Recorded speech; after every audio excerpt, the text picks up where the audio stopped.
भगवान शंकर को बड़ा आनंद आता है कि वाह, धन्य है ये समुद्र को घड़े में लाने वाले महापुरुष, क्या सुंदर कथा सुना रहे हैं, रसमयी कथा सुना रहे हैं। पर सती जी ने श्रवण नहीं किया, दो कारणों से। एक तो समस्या ये हो गई थी कि जब भगवान शंकर और सती आए तो अगस्त्य जी ने पूजन किया, तो भगवान शंकर ने तो अर्थ ये लिया कि अगस्त्य तो बड़े निर्भिमानी है, मैं सुनने आया हूं तो श्रोता वक्ता की पूजा करता है, पर इन्होंने मेरी पूजा की। पर जब सती जी की उन्होंने पूजा किया और सुनाने लगे तो सती जी ने सोचा कि अब इन्होंने जब मेरी ही पूजा की तो मुझसे कम बुद्धिमान है तभी तो पूजा किया है, अब इनसे मैं क्या सुनूं, ये क्या सुनावेंगे। अर्थ लेने की ही तो भिन्नता है, व्यवहार तो दोनों से एक किया गया लेकिन दोनों ने अर्थ अलग लिया। परिणाम क्या हुआ, उसका सूत्र यही था कि देखिए भगवान शंकर के पास निरंतर रहने का सौभाग्य। अब भगवान शंकर तो साक्षात ईश्वर हैं, दूसरे रूप में त्रिभुवन गुरु हैं, परम संतत्व के मूर्तिमान घनीभूत रूप हैं, तो सती जी निरंतर उनके निकट है। और कुंभज के रूप में दूसरे संत हैं, वो भगवान शंकर ने उन्हें वे उनके पास लेकर के आए और उन्होंने भगवत कथा सुनाई, लेकिन उन्होंने नहीं सुना। ये न सुनने का बस अर्थ यही है कि एक ओर तो ये संस्कार कि ये मुझसे कम बुद्धिमान, और दूसरी ओर अपने धर्मात्मापन का अभिमान, मैं पतिव्रता हूं। पतिव्रता को क्या आवश्यकता है वो दूसरे के चरित्र की कथा सुने। और इस प्रकार से यह धर्माभिमान और दक्ष से मिला हुआ संस्कार में जो अभिमान है वो भगवत कथा से उन्हें वंचित कर देता है। और उसका अभिप्राय यही कि कितना ही उच्च कोटि का संत क्यों न हो, महापुरुष क्यों न हो, तो संत तो सुलभ से सुलभ है सती, पर सत्संगत दुर्लभ है। वहां जाकर के भी जब वे सुन नहीं पाती हैं तो फिर इसका अर्थ यह है कि उनके लिए तो सुलभ में भी दुर्लभता की अनुभूति हुई, और फिर वो सत्संग की दुर्लभता सुलभता में तब बदली। और वो एक लंबी प्रक्रिया है, उसमें भी साधना के सारे क्रम है, और साधना के सारे क्रम के बाद फिर अंत में सती जी के अंतःकरण में संशय का उदय, भ्रम और मोह का उदय, भगवान शंकर के द्वारा कहने पर परीक्षा लेने की चेष्टा, परीक्षा लेने में ऐसा व्यवहार कि जिसके द्वारा भगवान शंकर यह निर्णय करते हैं कि सती को मैं इस शरीर से स्वीकार नहीं कर सकता, सती का त्याग कर रहा हूं केवल जब तक वे इस शरीर में। और वही सांकेतिक सूत्र है कि जब तक ये दक्ष पुत्री और उस दक्ष पुत्रीत्व के संस्कार से मुक्त नहीं होती, तो जो दृष्टांत दिया जा रहा था, बर्तन ही अगर ऐसा है कि जिसमें वस्तु फट जाए, वस्तु आवे नहीं, या वस्तु में कोई खटास आ जाए, तो भगवान शंकर ये समझ जाते हैं ये जो कुछ हुआ है वो दक्ष के संस्कार के कारण हुआ, और जब तक इस संस्कार से वे मुक्त नहीं हो जाएंगे तब तक सच्चे सामीप्य का अनुभव का इनको अभिन्नता का बोध नहीं होगा। कहा जाता है ना कि भगवान शंकर और भगवती पार्वती अर्धनारीश्वर के रूप में जो उनका वर्णन किया गया, उन दोनों में अभिन्नता, पर ये अभिन्नता सती के रूप में नहीं हो पाई, पार्वती के रूप में। और इसीलिए एक अनोखी बात है कि जब भगवान शंकर पार्वती जी को कथा सुनाने लगे तो कथा सुनाते हुए उन्होंने एक बार उनका नाम लिया, धन्य हो सती, धन्य सती पावन मति तोरी। पार्वती जी तो घबरा गई, कुछ सुनने में कहीं भूल हुई क्या, गुरुजन वाला नाम क्यों ले रहे हैं, धन्य सती। पर भगवान शंकर ने आज व्याख्या किया, पर संसार की दृष्टि में तो पूर्व जन्म में तुम सती थी। लोग कहते थे सतियों की आदर्श थी।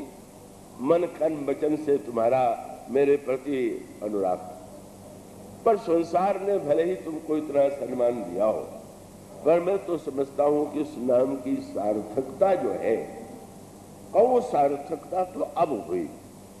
कब? बोले धन्य सती पावन मति तोरी, और रघुपति चरित प्रीति नहीं थोड़ी। भगवान के चरणों में, श्री राम के चरणों में अनुराग हो गया तो तुम सती। क्यों? बोले सती वही तो है जो पति के मन वचन कर्म से एकाकार हो जाए। तो मेरा मन अगर प्रभु के चरणों में एकाकार है और तुम्हारा मन एकाकार नहीं होता तो संसार वाली तो हमारी पूजा करते होंगे। मुझ में और तुम में अभिन्नता की स्थिति का उदय तो आज हुआ। तो उस क्रम में किस तरह से भगवान शंकर के द्वारा परित्याग हुआ, फिर उनके जीवन में पश्चाताप का उदय हुआ, ये सब साधना का क्रम है। साधना का क्रम माने अहम से मुक्त होने के लिए, चतुराई के अभिमान से मुक्त होने के लिए किस प्रकार से कठिन प्रयत्न करना पड़ता है। और अंततोगत्वा जब वो दक्ष के यज्ञ में जाकर के अपने शरीर का परित्याग कर देती है तो उन्होंने पकड़ लिया, अरे बार बार मुझसे भूल होती, क्यों होती? और तब उन्होंने दक्ष से कहा कि मैं समझ गई कि भगवान शंकर के इतने पास रहते हुए भी बार बार मेरी बुद्धि ऐसे कैसे हो जाती। और तब उन्होंने जो वाक्य कहा, आपने पढ़ा होगा, जो रामायण पढ़ते हैं ध्यान से, उन्होंने कहा दक्ष शुक्र संभव यह दे। मैं समझ गई दक्ष के द्वारा यह शरीर का निर्माण हुआ है, इसीलिए मैं उससे मुक्त नहीं हो पाती। भाई बर्तन को मांस डालिए, धो डालिए तो बाहरी गंदगी तो मिट जाएगी, पर वो जिस धातु का बर्तन बना हुआ है वो कहां से बदल जाएगा। और तब उन्होंने जब उस शरीर का परित्याग कर दिया और उस संस्कार से मुक्त हूं, और तब उन्होंने जन्म लिया। जब वो शरीर का परित्याग करने लगी तो प्रभु से उन्होंने यही निवेदन किया कि मेरा पुनर्जन्म हो। प्रभु ने कहा आप कहां जन्म लेना चाहती? तो उन्होंने कहा महाराज बस अब किसी दक्ष की बेटी मत बनाइएगा। दक्ष चतुर को भी कहते हैं। पत्थर की बेटी भले ही बना दीजिए, पर्वत की बेटी बना दीजिए, पर कब वो चतुर की बेटी कोई अभिमान जिसमें है वो संस्कार लेकर के जन्म लो। और तब उस लंबी प्रक्रिया में सबसे पहले फिर संत की भूमिका सामने आती है। वो प्रसंग बड़ा ही साधना के गंभीर संकेतों से भरा हुआ है। हिमांचल एक ओर है और मैना दूसरी, और उन दोनों के माध्यम से पार्वती के रूप में उनका जन्म हुआ। तो हिमांचल पर्वत के रूप में अगर अडिग है, स्थिर है, तो मैना मानो श्रेष्ठ बुद्धि वाली, पवित्र बुद्धि वाली हैं। और इस तरह से अब जो जन्म हो रहा है, क्योंकि पार्वती जी को ये बताया गया कि ये मूर्तिमती श्रद्धा है, तो इसका सीधा सा तात्पर्य ये है कि राम कथा से पहले जिस कथा का वर्णन किया गया उसका मानो तात्पर्य ये है कि सत्संग में जाएंगे और कथा श्रवण करेंगे, ये तो ठीक है, पर जाने से पहले हमें उस पात्रता को, और पात्र का तात्पर्य यही है कि हमारे अंतःकरण में अगर श्रद्धा का उदय नहीं होगा, बिना श्रद्धा लिए हुए ही संत के पास जाएंगे तो परिणाम ये होगा कि कितना भी उच्च कोटि का संत क्यों न हो, उसके द्वारा जो लाभ व्यक्ति को मिलना चाहिए का वो लाभ उसको नहीं हो सकता है। और इस तरह से मानो जब पार्वती जन्म लेती हैं श्रद्धा के रूप में, तो फिर वहां पर सूत्र मिलेगा। बस राम कथा में यहीं से संत की भूमिका फिर से प्रारंभ हो जाती है। हिमांचल के घर में उन्होंने पुत्री के रूप में जन्म लिया है और देवर्षि नारद परिभ्रमण करते हुए वहां आ जाते हैं। चलो आनंद लें, क्या दृश्य है। और तब लिखा हुआ है बड़ा पूजन किया देवर्षि नारद का हिमांचल ने, और पार्वती जी को भी बुला करके कहा तुम प्रणाम करो, और प्रणाम उन्होंने किया। और फिर देवर्षि नारद से निवेदन किया, महाराज इस कन्या में जो दोष और गुण हैं वो बताने की कृपा करें। अब यहाँ पर इस प्रसंग को हमारे वो आराध्य हैं, पूज्य हैं, वो तो है ही, पर साधक के लिए मानो साधना का सारा सूत्र इसमें क्रमिक रूप से विद्यमान है। और उसका अभिप्राय क्या है कि व्यक्ति को ये जानना चाहिए कि क्या हम में दोष है और क्या गुण है। कोई जो व्यक्ति होगा उसमें दोष भी होंगे और गुण भी होंगे। तो संत की भूमिका क्या है, तो संत का क्या कार्य है, वो स्वामी जी ने बताया। जब उन्होंने देखा पार्वती जी के कर कमलों को हाथ में ले करके, तो बड़ी प्रशंसा करते हुए कहा कि ये जो तुम्हारी पुत्री है वो तो बड़ी दिव्य है, संसार में पूज्य होगी और इसका नाम लेने से लोगों का कल्याण होगा। तो सुता सुलक्षण, तुम्हारी कन्या तो बड़ी सुलक्षणा है। पूछ दिया हिमांचल ने, महाराज आपने तो ये दोष बताया, गुण बताया, इसमें कोई दोष है कि नहीं?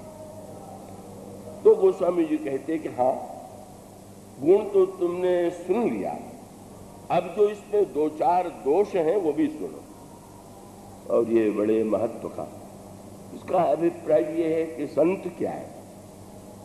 इसको कल एक प्रसंग की बात चर्चा आपके सामने चल रही थी।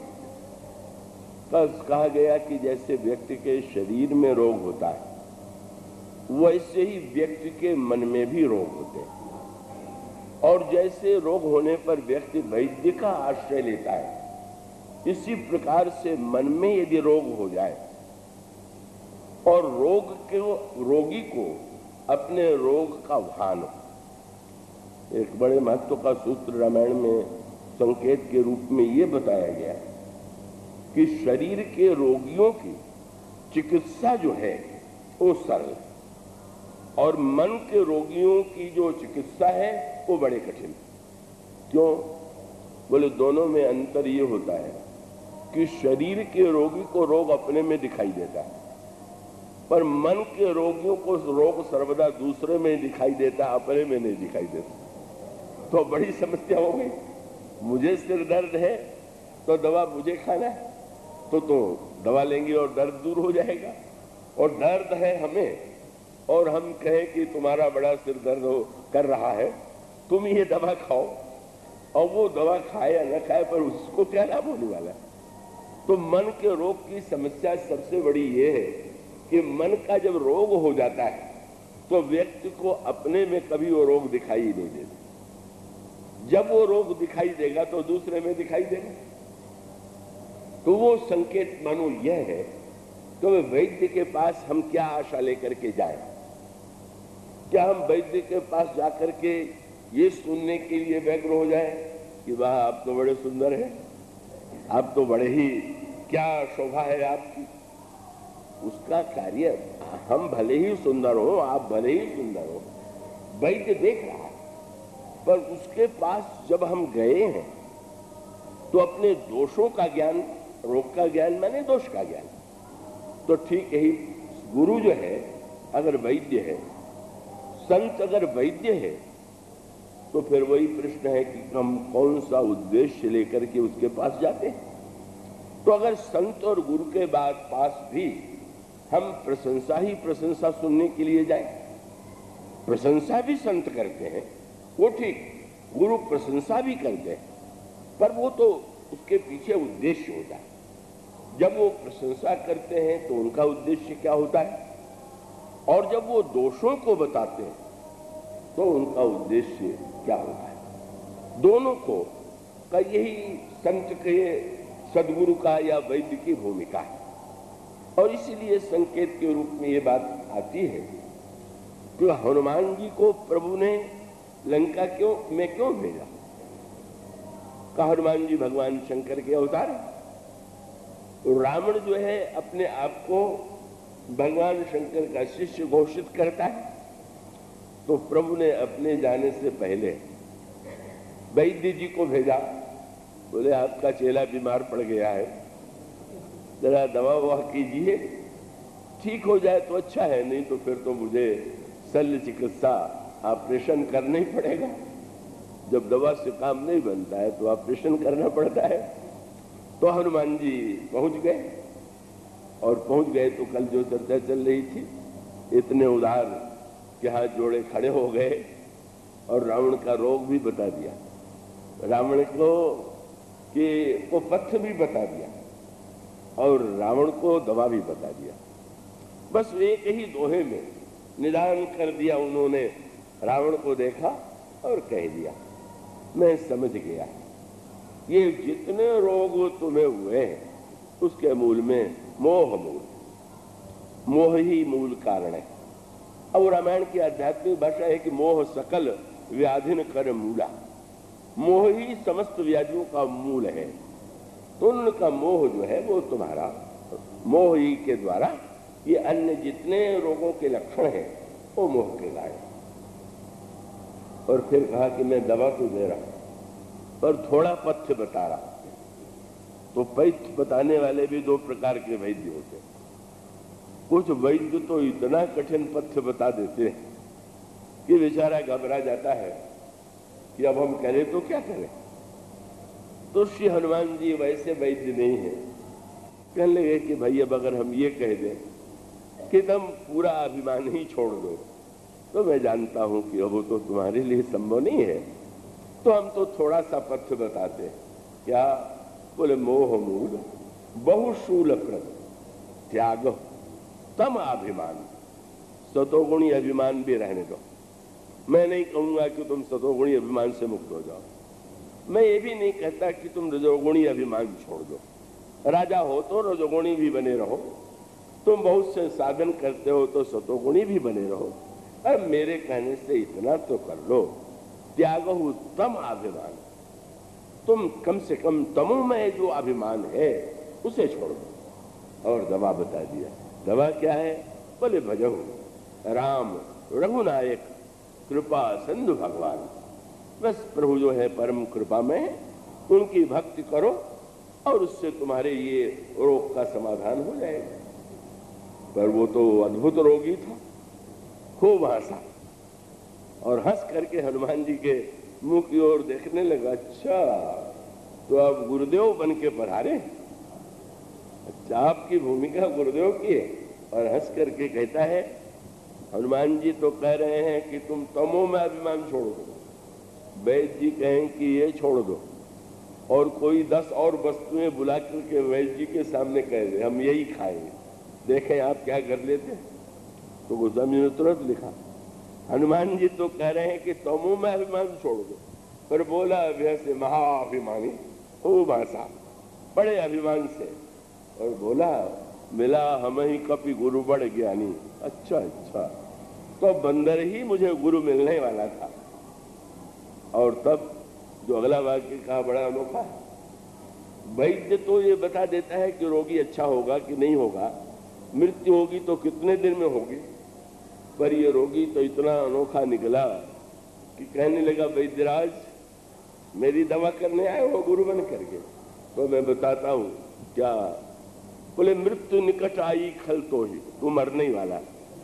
जब रोगी ही वैद्य से कहने लगे कि तुम मरने वाले हो, तो वो तो वैसा रोगी तो कौन, कितना भी बड़ा वैद्य होगा तो क्या कर लेगा। हनुमान जी मुस्कुरा करके कहने लगे कि अब ठीक ही है, मृत्यु की चर्चा चल गई है तो किसी न किसी की मृत्यु होगी। तो मानो वह व्यक्ति अब हनुमान जी ऐसा संत जा करके सब कुछ बता दे और वो हनुमान जी में ही दोष उसको दिखाई दे। वो तो कहने लगा कि तुम जानते हो मैं त्रिकालज्ञ हूं, सब कुछ जानता हूं। देखो तुम्हारे बगल में कौन खड़ा है, देखो तुम्हारे बगल में मृत्यु खड़ी है कि नहीं खड़ी।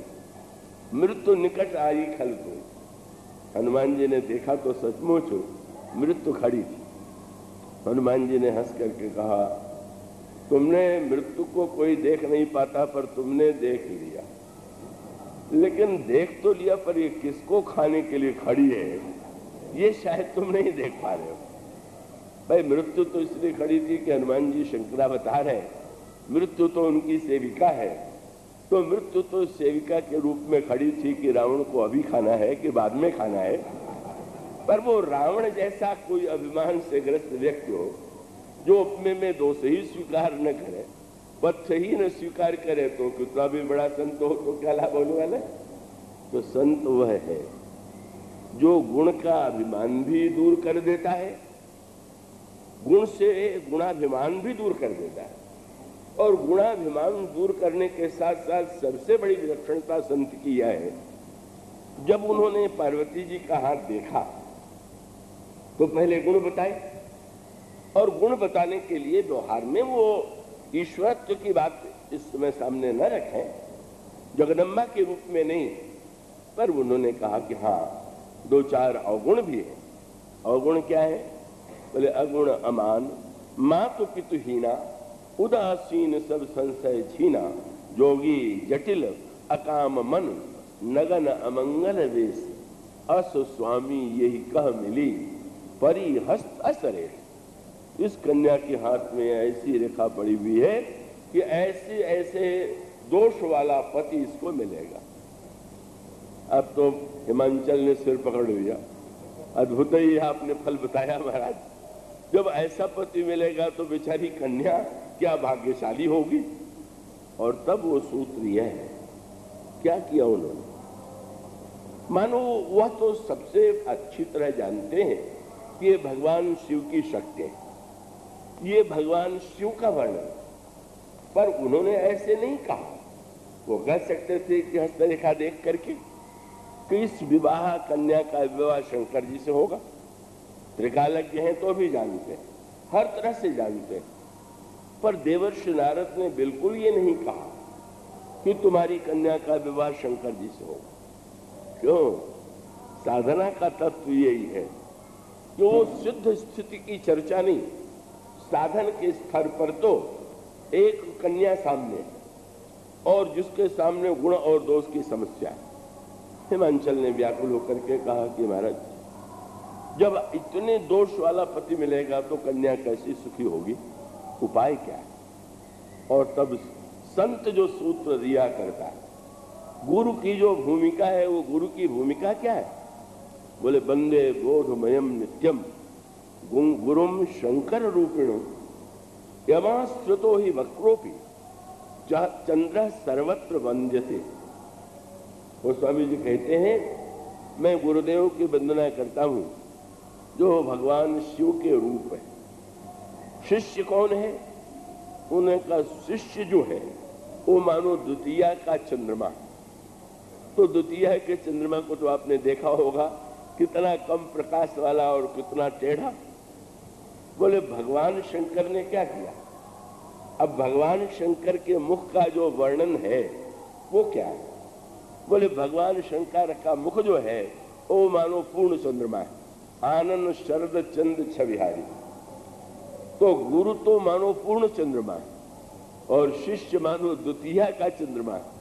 पर धन्य है वो गुरु जिसने उस द्वितीया के टेढ़े चंद्रमा को इतना ऊपर उठा दिया कि द्वितीया के चंद्रमा को संसार उसकी पूजा करता है, वंदना करता है। टेढ़ेपन को भी जिसने धारण करके उसे धन्य बना दिया। सूत्र यही दिया देवर्षि नारद ने कि गुण को, दोष को गुण बनाने का एक ही उपाय, यही युक्त संत के पास होती है। वो ये कहते हैं कि हाँ दोष है तो, पर दोष को उपाय, दोष का ये नहीं कि दोष नहीं होगा। उन्होंने कहा उपाय यही है कि ये मैं देख रहा हूं कि जितने दोष कन्या के हाथ में दिखाई देते हैं, जे जे वर के दोष बखाने, ते सब शिव पह मैं अनुमाने। और तब बोले जो विवाह शंकर सन होई, तो दोषो गुण सम कह सब कोई।